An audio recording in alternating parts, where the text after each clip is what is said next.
Hi, welcome to my allotment update. This is my pumpkin patch and potatoes for the autumn. Just tied them back with bits of grass because I don't really want to wind around my hazel frame, but that's okay because I've made them now. So this is my active compost bay. It's working really well. It's going down really quickly. It's composting down, which is great. This little hedge border here is kind of the campions dying back, but this gorgeous white pom-pommy thing is absolutely gorgeous. So I'm really pleased about that. Obviously the insects really love it. Like I said, I'm not even going to bother with strawberries because I haven't got them, I haven't netted them or anything. So as you can see, I've had lots of strawberries, but well, not lots because there's only one plant, but they just get kind of taken off and eaten, not even finished, which is really annoying. So I finished quite abruptly last time because my memory card got full. So I've just spent a few minutes making sure I've got enough space on here. So apologies for that. I just thought I'd show you before everything goes completely in flower, because it's just starting to all blossom at the moment, which is brilliant. This Astilbe is fantastic. I think I couldn't remember what it was called last time. And it smells really lovely. Apparently you can use it for, it used to be used for flavouring in old times, so I'll have to check that out. My laverne is just about to start flowering, which is brilliant. This yarrow is about to start flowering. I'm hoping it's a pink one that I got from Healy City Farm a few years ago, and I've divided it a few times. I'm hoping it's a pink one, not the wild one. Lavender's flowering. Let's see, these lovely fuchsias are still flowering. The Clarkia is just about to starting to put on bud in there, which is really great. My one dahlia that I left in over winter by mistake is in leaf, so that's hopeful. My mandara is just about to start flowering here. The day lilies are all starting, the day poppies have all started flowering, which is lovely because they're very beautiful and dramatic and they're only there for the day. Let's see what else I can show you around here.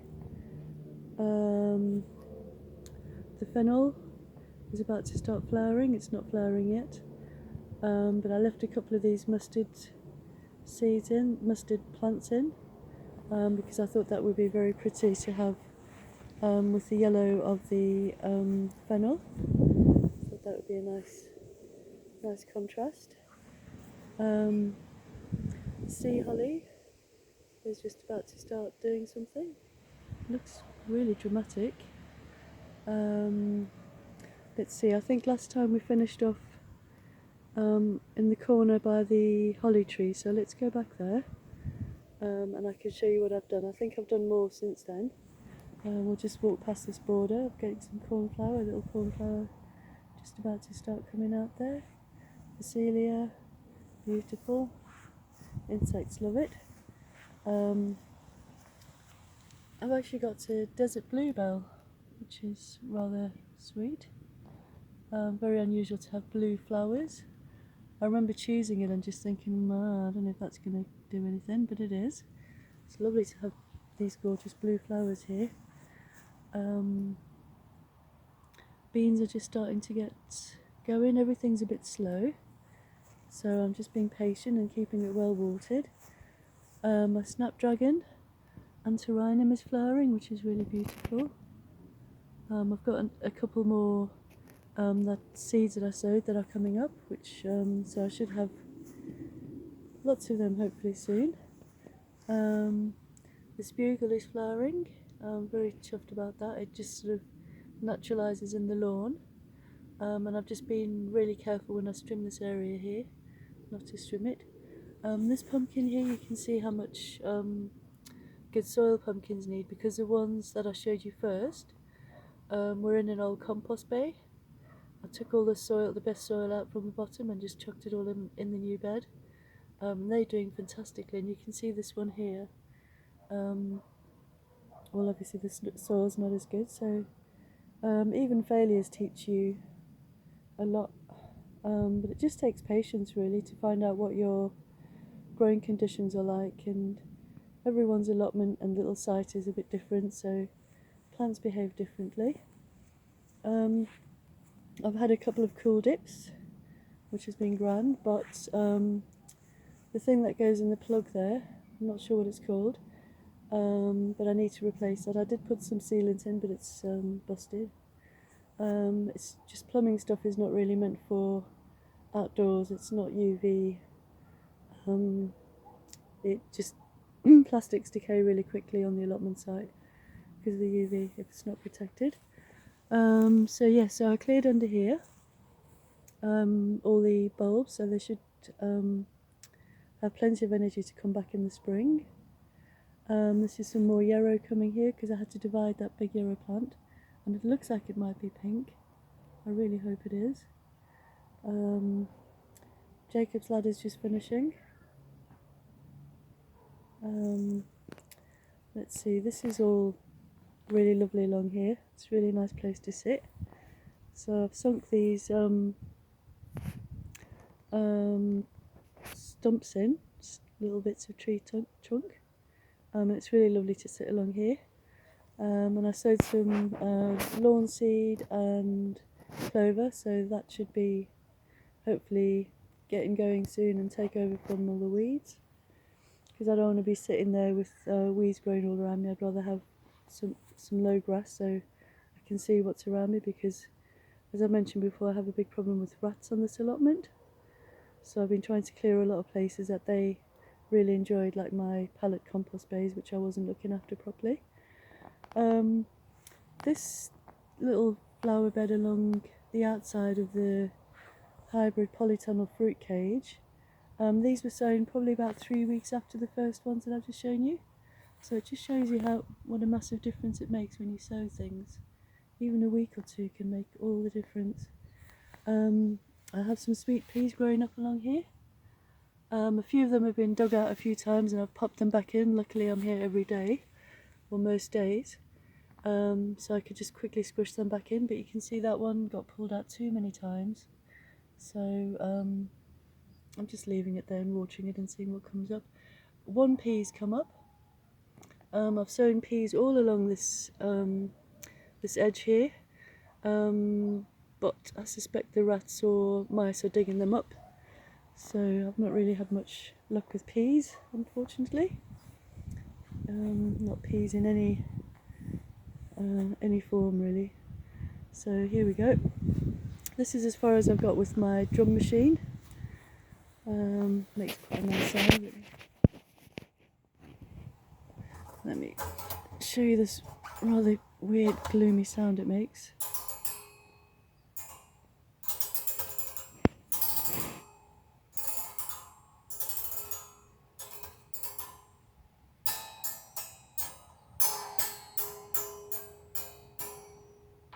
Okay, indulge me for a moment. And then these sticks make really nice sounds.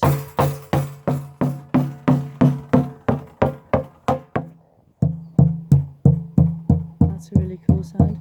So the idea about the drum machine is that wherever you're sitting, we can wheel it over and you can have a little drum. Well, I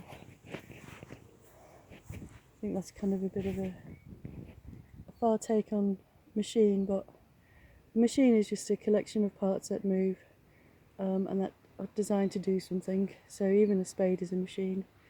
According to the definition of machines, there's about 4 or 5 different categories of machine. So the small comfrey's getting going, the big comfrey's getting going. These 2 stumps hopefully will keep them both in check a little bit. The astrantia, I forgot to water it. It was very, very hot. And I've given it a bit more water, so I'm hoping it'll keep going for a bit longer. But it is really, really, really spectacular. I absolutely love these flowers. They're really gorgeous. My mysterious shrub is putting on loads of growth, so I'm wanting it to cover this corner here. But in the meantime, I've got this wild rose, which it flowered a little bit, and the scent was exquisite. Really, wow, proper rose, like a gentle rose smell. It was lovely. But I want to, obviously it's totally out of control. I'm hoping to put some kind of frame up, to sort of make a little arch and frame this view from the allotment from the outside. And also as a bit of a protective barrier while the shrub gets growing. This little border along here is mainly mustard, but there is quite a lot of, well, there's snapdragons and clarkias coming along. And I did sow lots of seeds along here, just broadcast them, but didn't really do very well. This is a really nice salad leaf. I think it's called salad cress, but it's just a really lovely flower as well, so I'm just letting it flower, and it's lovely to have in salads, so I don't mind it coming up all over the allotment. Aquilegia coming to the end of its glorious life. Still one flower on it. Let's see, hollyhocks are just about to start flowering. This is a rather interesting geometric shape in there for the hollyhock. Malaverna. This is a perennial mallow, just about to start flowering. The leaves are gorgeous, they're so soft. It's like one of the softest things you can touch. It's really beautiful, and apparently you can eat the leaves, like a spinach as well. So I'm trying to have things on the allotment that can be used for food, medicine, obviously for insects, and for wildlife. So let me show you what's going on in the polytunnel, because that's pretty exciting as well.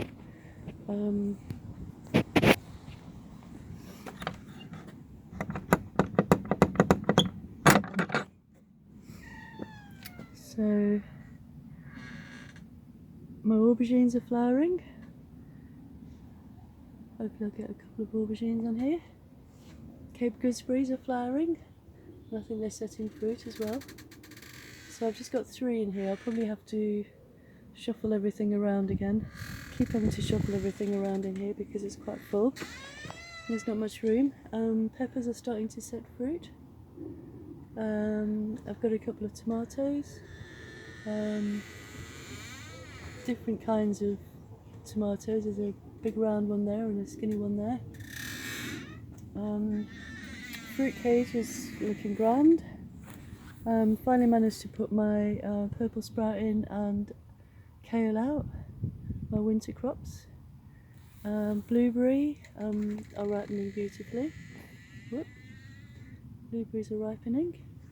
We've had lots of currants of this one, and I've made 3 pots of jam, summer fruit jam, so it's a few different kinds of fruits that I've had from friends and mainly from this plant. In this pot, that's for my son's allotment. Purple sprouting,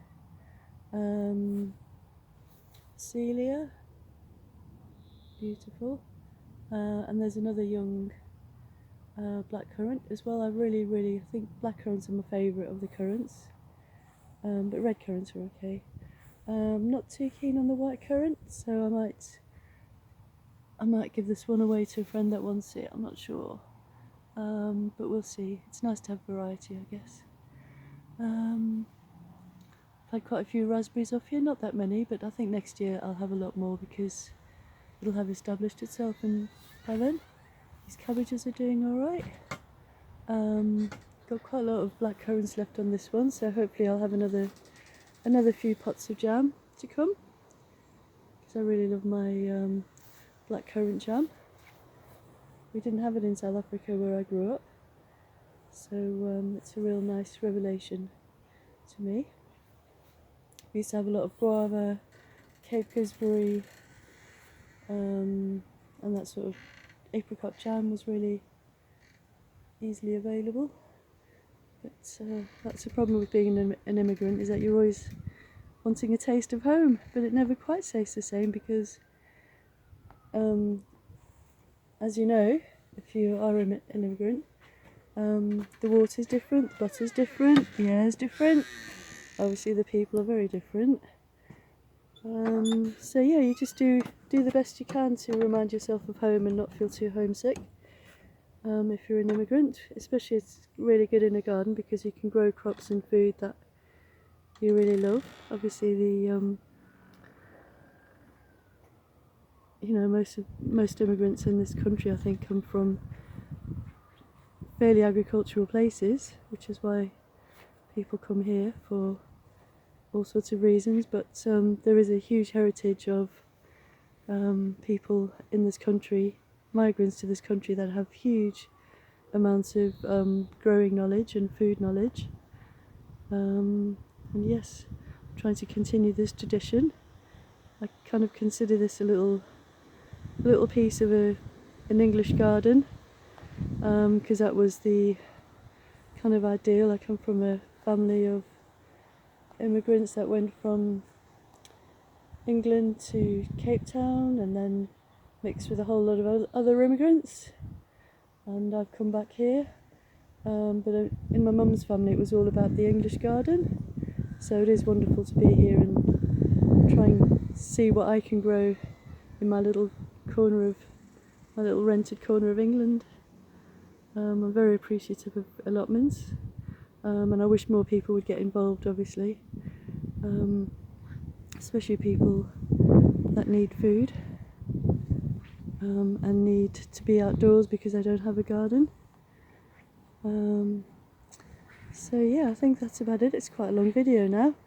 I'm going to be clearing out my pond plants because they've got really clogged, but I have got a friend to give lots of them to. She's got a much bigger pond. So yeah, I think that's it. Thank you so much for watching. I appreciate every view I get. And yeah, so I hope this has inspired you to get out and enjoy nature, enjoy a bit of gardening if you can. Yeah, or just enjoy watching how my garden's coming along. So yeah, thank you very much.